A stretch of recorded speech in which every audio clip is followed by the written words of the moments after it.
It's possible that most of your little ones did not make it to midnight for all of the fireworks and confetti.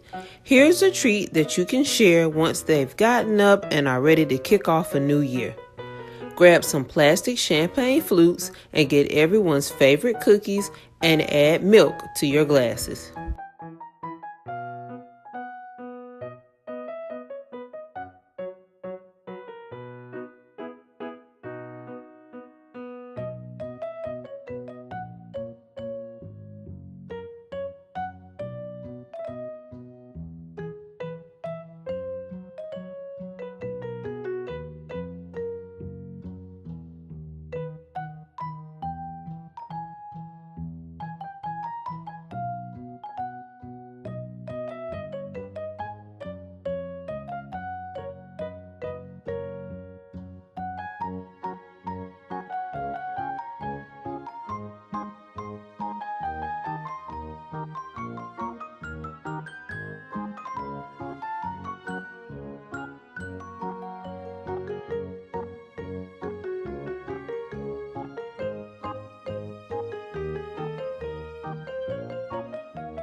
Your kids are sure to love toasting with mom and dad.